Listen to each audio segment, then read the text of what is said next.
you guys, parents out there, whatever you tolerate, you ultimately teach. That's good. Whatever you tolerate, you ultimately teach, which is really, really important. Yeah. Okay.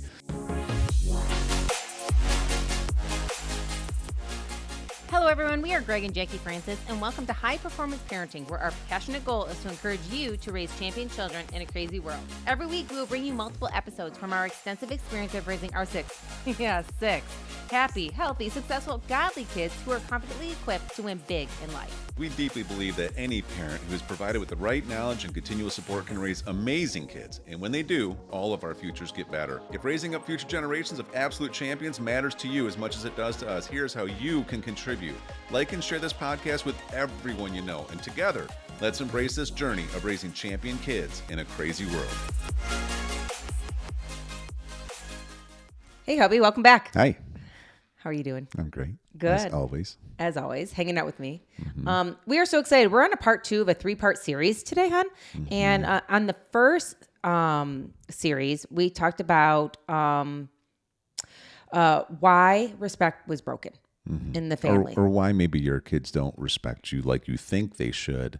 And a lot of it has to do with it's a lack of leadership. That's right. That was our first one. Mm-hmm. Today, let's talk about what actually it looks like in real life, because parents have experienced this. All of us have experienced the breakdown of how the disrespect started. Mm-hmm. And so I think if we just start setting up today's conversation, you and I, the first scenario is talking back, right?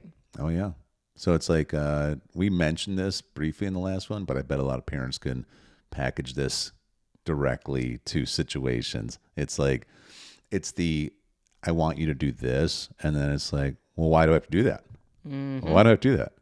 And then a lot of times what will happen is, parents, it depends on the age, right? So if the kids are young and they're starting to do this, then parents start almost over explaining, almost like from a position of weakness, or maybe they're over negotiating, or bribing or allowing themselves to get into debating, right? And it's where you lose because, one, if they're really, really little, it's like, okay. So I know for Hunter right now, she's 7. And in the last couple of years, she has her little moments of just trying to push and test, which is normal. And we like it because we actually like strong-willed kids. Yep, we encourage it. We do. We encourage it. But there's times when it's a little bit younger and it's like, hey, honey, we need to clean up your Legos. And she might be like, why? Why do I have to do that? See, she's so young that this isn't going to be a negotiation or a debate. It's going to be said with calm authority. I need you to go do it because I told you to. Mm-hmm. You know what I mean? It's that Time simple. To clean them up. Go do it right now. Right? No negotiation.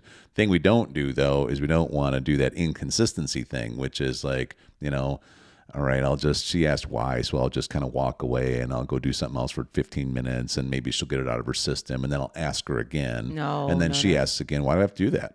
Or, things like that. Instead, it's like, okay, it's like no emotion, no debate, clear direction, right? Yep.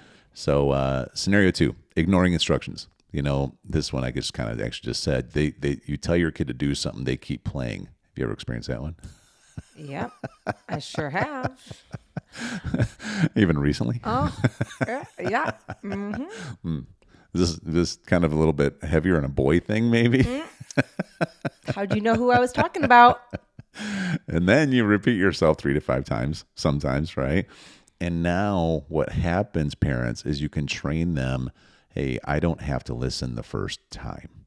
Right? Yeah, it's actually a very difficult thing because normally when our son does it, it's because he's just so excited about so many things going on. Yeah. He is just one of those children that is such a good-natured kid, and he naturally just kind of has a lot going on in his brain. I think a lot of boys do.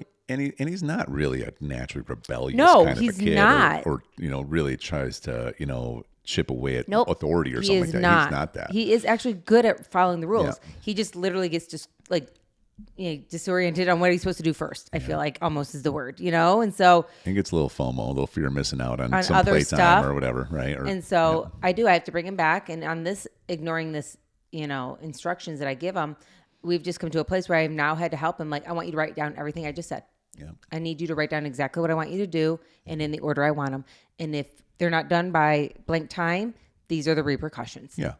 Could be things like you don't get to play golf simulator tonight. You Yeah. don't get to go whatever. Yeah. And things that he enjoys doing. But, he also, those are the things that he's putting as a priority in his brain over the things you just asked him to do. And then so I have to stick to it though. You do. And even though he corrects the behavior, like we've had to take away some things for 4 days or something like that, or 5 days, whatever the case may be. And just because the third day he's doing well, I got to stick to it and be like, I'm proud of you for fixing that. Now let's keep it going. You only have 2 more days of this. Right. So, and if it's the hunter scenario with Legos or something like that, the fix to this is parents don't negotiate. Yeah. Say it once, walk straight over there, enforce it immediately. Exactly. Right. That's huge. And you have to do it every time. And then they learn, when you say, at this point, when we tell Hunter, hey, put your Legos away, she don't even question. She's just like, okay, heads right on it's down time. to do it. Let's do it. And so, and I love the thing you're doing with Drusy too, because it's, it works first of all. Yeah. And, but you have to stay on it. Okay. Scenario number 3. How about this one? Public disrespect. Kids acting out in public. I think a lot of parents get trapped in this one. I do too. Because there's this balance of, okay, whether we all want to admit it or not, we all want to look good in public. Yeah. Right? We don't want to embarrass ourselves. That's right. And so, some of that is if our kids are kind of acting up, we might be a little embarrassed, but also we might feel even more embarrassed if we're like trying to corral a kid in the moment, But here's what happens though, when kids do act out and the parent avoids it to avoid embarrassment, it's such a massive mistake, right? What has to happen instead, you got to take your little one, you got to pull them aside, you got to correct it calmly, and then you got to follow through. Yep. Right? This is really, really important. And this is the statement to write down, parents. Your consistency in public matters more than in private. Yeah, it's good. Your consistency in public matters more than in private. Why is it, honey? Well, again, what happens behind the doors of your house is what comes out in public, And so I just tell you all the time that when you're out in public, how your kids behave is a real reflection of what's going on behind the door. And so for us personally, we always make sure that our kids they understand the expectation. I feel like also if you're inconsistent in public but you're consistent at home, it just that's an overall inconsistency. That's true too. And a lot of it, I think, what it can actually teach is that we have standards and rules at home, but if somebody else is watching and we don't want to look a little bit different, then I guess the standards go out the window.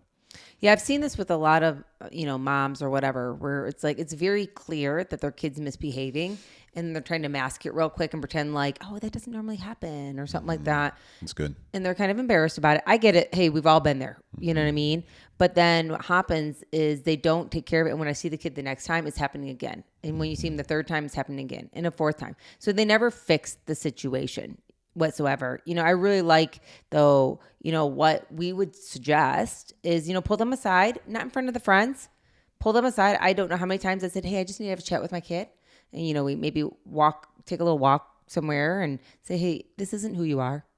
This is not our standard. This is not the normal behavior for you. I want you to remember who you are and whose you are. And let's remember that even though our friends are around. Yeah.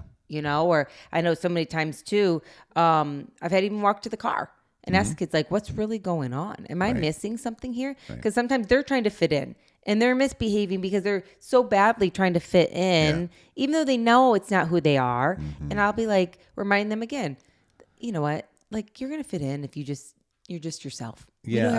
I can remember the kids when they were little, almost when we would be around some other friends or something. Yeah. If they weren't getting attention, then they would. And I don't even think they really realize they're doing. Didn't. They're just doing things that try to get attention. Yep. And we're just like, what's happening right here? But you got to correct it. Otherwise, you just create a circus around you. And then how do you ever actually have your family anywhere without it being a circus? Yeah. Which I will tell you, I think this is something that we'll talk about in another episode at some point. But when you don't teach your kids how to be well behaved in public, I think you miss out on more opportunities than you realize. I agree. Because, healthy people won't want to invite you around them because they don't want to deal with that chaos. And that's sad because, relationships really matter, especially for increase in every area of life. And you can really put yourself at a disadvantage, right?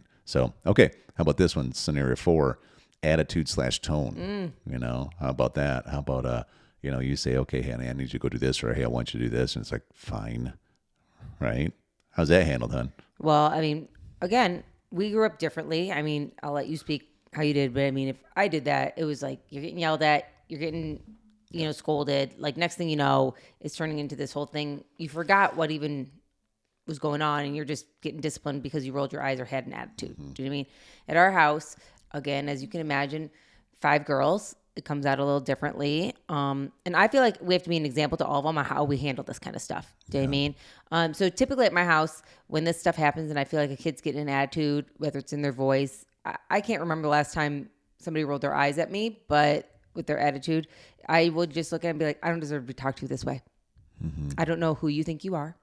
I asked you to do this, and I don't want an attitude. I don't deserve this. I don't talk to you that way, and I do not want to be talked to this way. And it's like that calm and that clear. And we had to practice it, you and I, as our girls got older. And Drew's, I mean, again, he's not the one that normally does that. But with the girls, and say, we're not going to be treated this way. And I will tell you that calm and that crisp of a authority. My girls they'll look at me and be like, I am really sorry, Mom. I didn't mean it that way. I go, I didn't think you did, but I didn't like it. And I don't deserve it. Yeah. Yeah. I mean, sighing. I mean, I can think of some times when some of our kids in the past, we'd be like, hey guys, quick change of plans. I know that you were going to have this time for some playtime or something, but we have a new situation come up. I need you to take care of this instead, and be like that. I guess that is the rolling of the eyes too, I guess. Kind of. Yeah. And I get you're disappointed about something, but a lot of times, like what this is it's not us being inconsistent. It's just some new thing happened. Yep. And so we would have to stop. And I know you and I have each other's back a lot. So always. If somebody is, doing this after you suggest something, I'm be like, hold on a second. Hold on. And I would correct this. In other words, I think what we're trying to say to a lot of parents is, you have to address these things. I couldn't agree more. Because a lot of times what happens is you can be so tired, so exhausted, you have so much on your own mind, so much on your own plate, you can almost be like, I don't have the energy for this right now. I agree. But the problem is though, if you don't put the energy towards it, it compounds.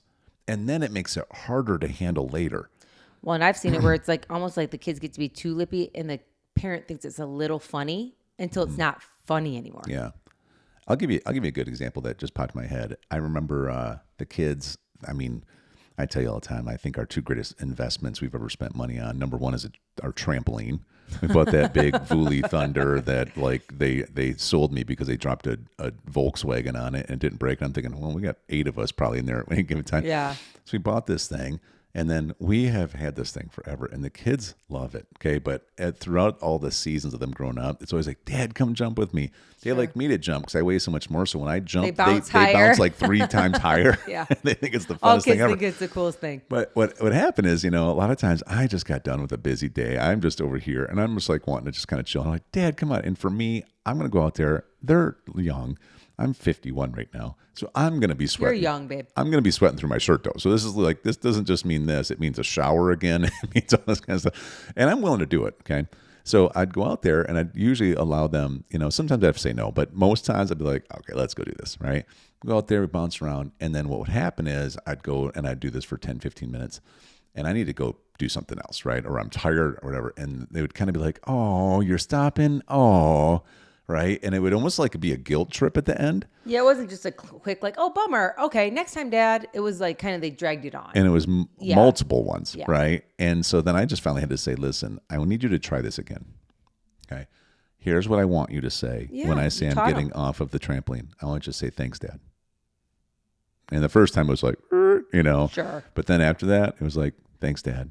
Or if they forgot, I'd be like, what are you supposed to say right now? I'm like, thanks, Dad. To this day now, every single time we get off the trampoline, they're like, thanks, Daddy. Right? They always say that. But it makes it more enjoyable for all of us. So, okay. Scenario number 5, delayed obedience. Okay. Well, we've already kind of discussed this when they say, okay, I'm going to do something, but then they don't move. Yeah. Right? That's still disobedience. That's what you got to know.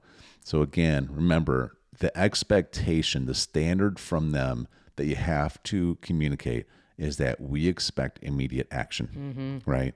It's not okay because this will be something like Drew's can do sometimes, or he's like we're middle watching a sporting event or something, And it's like, hey, Drews, I need you to go take care of this laundry, or I need you to go take care of this because it's been building up. Okay, I'll just 1 minute. And it's like, no. Can I do it after this? Can I do it after this? Yeah. And you know what? I don't really mind him asking that. But if the answer is like no, then you just get up and go do it. Yeah, especially if I've been asking and he didn't, then I'm like, not only can you not wait anymore, you just can't watch anymore tonight because I asked you earlier. Yeah, we face into it really quick. Yeah. So here's the overall theme of this, okay? You guys, parents out there, whatever you tolerate, you ultimately teach. That's good. Whatever you tolerate, you ultimately teach, which is really, really important. Yeah. Okay.